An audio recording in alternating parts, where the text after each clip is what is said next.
回到自己草屋，李长寿又回到自己床边打坐，心底规划着关于炼丹房的布置。此前他炼毒都是用随身携带的一口小药鼎，已经不能满足他的使用需求了。而且为了炼制融仙丹以及更强的毒丹，也需要一口更大一些、品质更好的药鼎。先将丹房建起来，再去百凡殿找相熟的师叔师伯问问看吧。好的药鼎可遇而不可求，这个只能碰运气。最好是能寻来一些废旧的药鼎，自己试试看能不能抢救一下，能不能大力出奇迹。丹房之事他其实已经考虑了30-40年了，但一直有些犹豫。普通才是最好的伪装色。从覆盖着他们师徒生活起居之地的隔绝阵法，到他和小师妹草屋外的阵法，再到小琼峰的一山一水一草一木，其实都是普普通通，没有任何的独特之处。而建起丹房，自己势必要在丹房内外做各种布置，避免被人发现自己炼丹炼毒的一些小技巧。李长寿从最开始就明白，在自己修行刚起步的时候，任何刻意的伪装都骗不过那些高人的观察，反而会被那些高人额外的关注。被这些高人给关注到，不一定会发生什么好事，不被他们注意到，就不会发生超出自己掌控的坏事，起码出事的概率会小很多。丹房不能离住处太近，免得有什么毒气泄露。李长寿低声呢喃了一句，在怀中掏出了专门用来存放书籍玉器的储物法器，取出了一摞厚厚的羊皮纸，上面画着一份份阵法图与建筑构造图，每一张都有很多反复修改的痕迹，而时间最久远的几张羊皮，其上的画痕已经十分清淡了。安静的午后，渡仙门那座丝滑薄润的护山大阵笼罩之地，在群峰中矮上一大截的小琼峰上，回荡着一种富有节奏感的打击声。在小湖旁那3座草屋北侧约10里的密林中，一棵参天大树也在随着这种击打声不断的震颤。树下，身着绣着兰花芳草的练功服，头上绑着浅紫色绸面流云巾的少女，正不断地挥动着一把大斧，动作有种说不出的优雅。这少女正咬牙切齿地发出一阵亲切的问候：不让我用法力，腿和胳膊长出那种疙瘩肉了怎么办？人家可是女炼气士。真是的，还说要看着人家砍树，人呢就跑回去打坐去了。臭师兄，把你齐根而断，斩草除根，斩根蔽基，寸草不生，给我断！这棵老树歪歪扭扭的缓缓仰倒，惊起了林间一群群飞鸟。突然间，身后传来了一声呼喊：你是小莲娥？蓝灵娥厉声警觉，提着巨斧向前立刻起跳，落地时已经转过身来，抬头注视着空中飘着的人影，总觉得有些眼熟。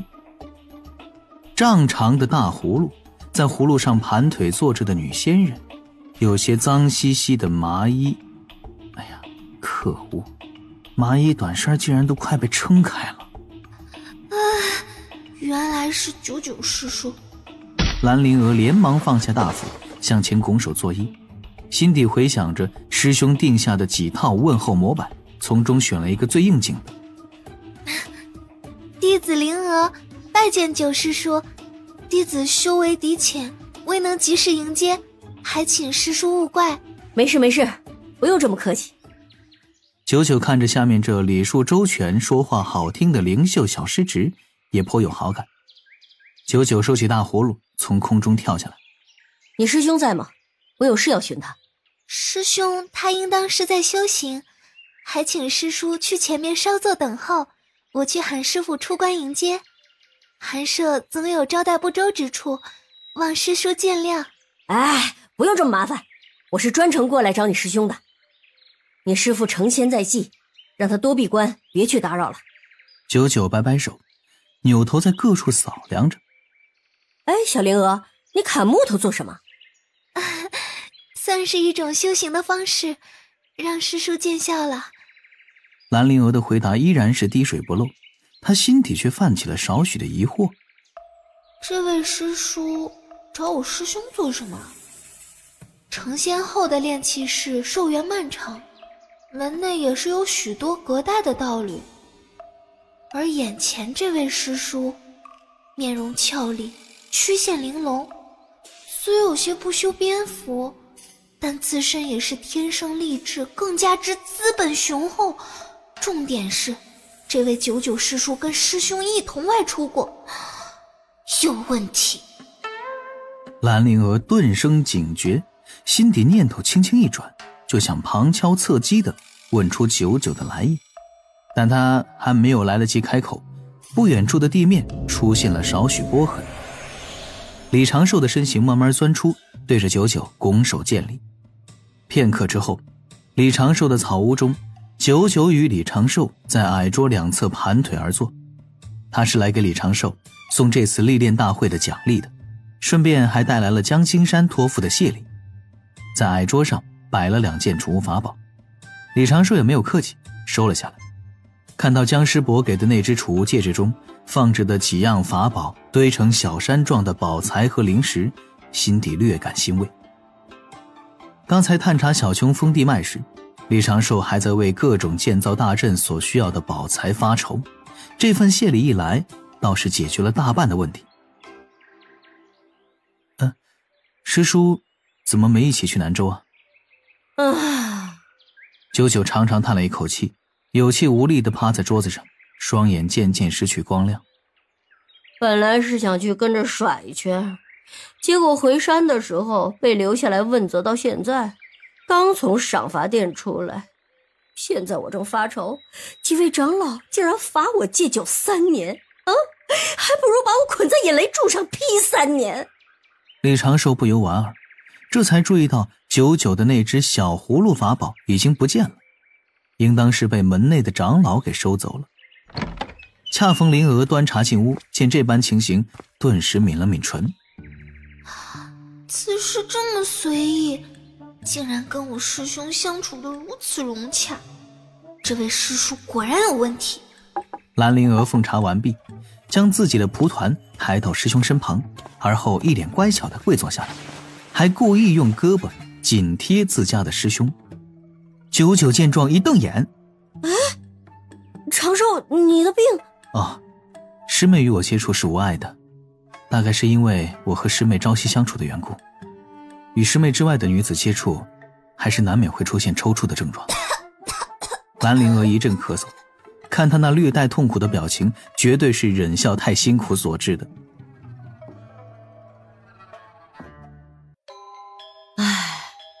原来是这样。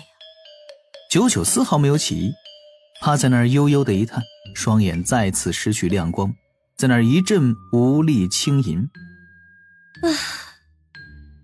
3年，这3年可怎么熬啊？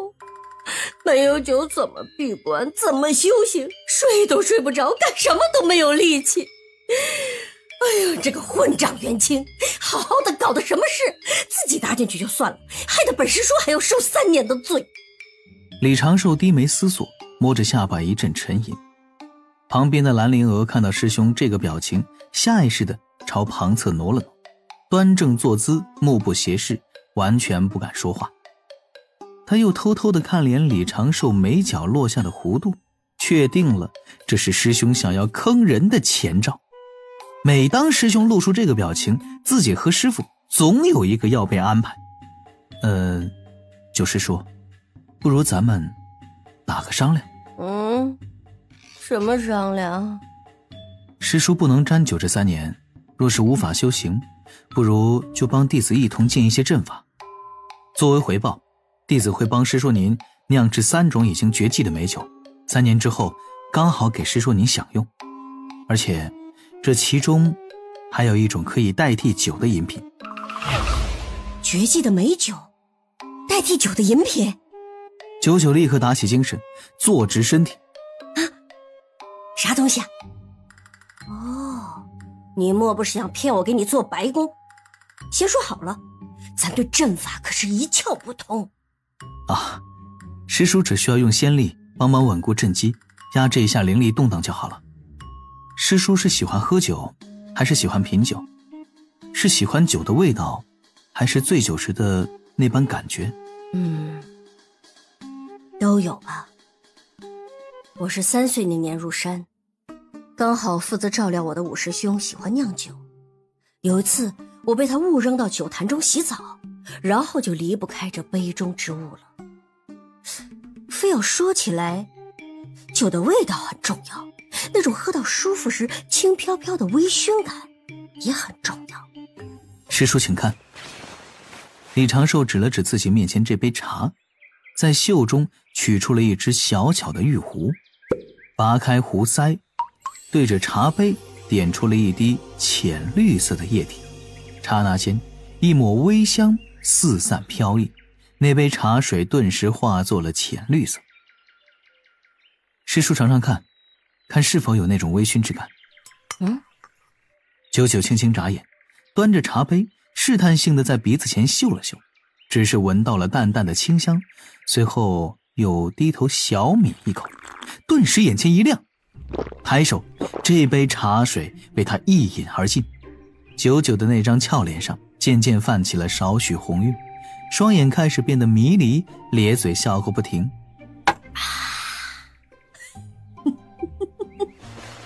好东西，够劲儿！茶杯落在桌子上，九九慢悠悠地躺了下去，在地上缓缓地翻来覆去，又发出了一阵阵嘿嘿嘿的轻笑，嘴里不断地低喃。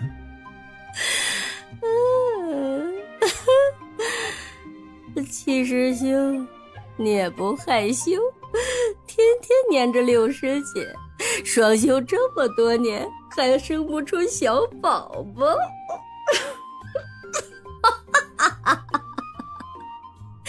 一个个的成双成对，就我这老九就活该单着吗？等我修到天仙了，抢几个美男回来，天天给本仙倒酒粗枣。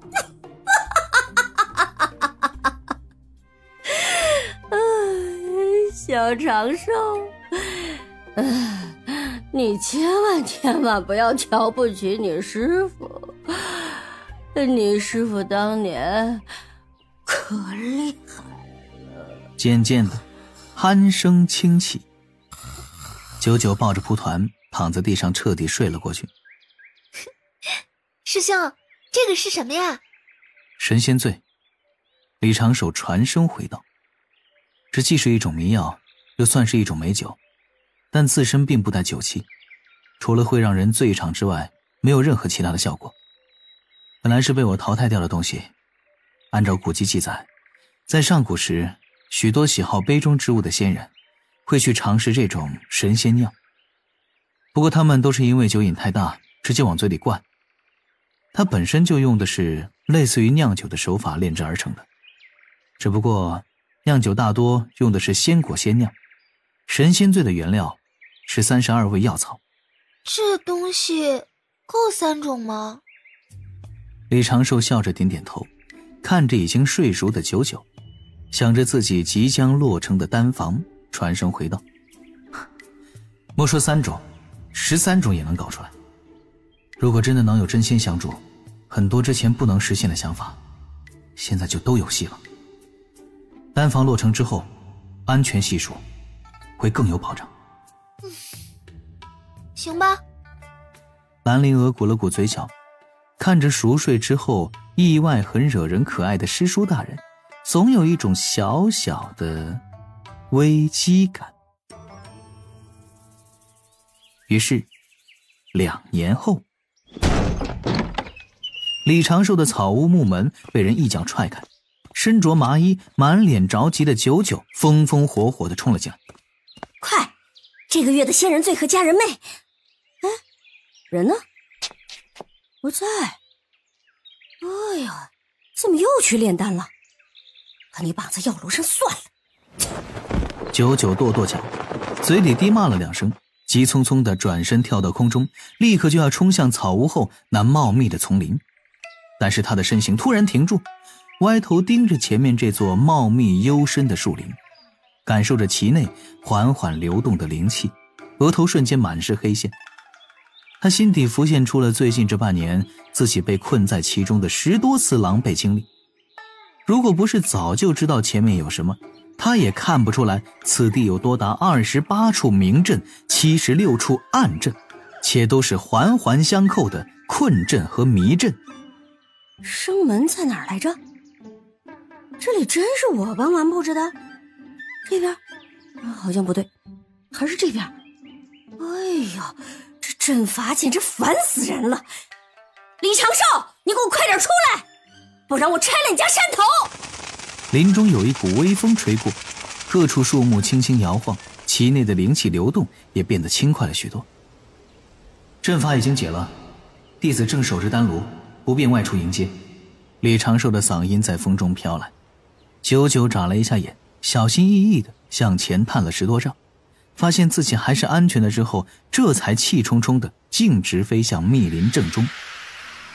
那里一座造型雅致的小楼静静而立，一缕缕清气从其中飘出，林间各处都是清新的药香。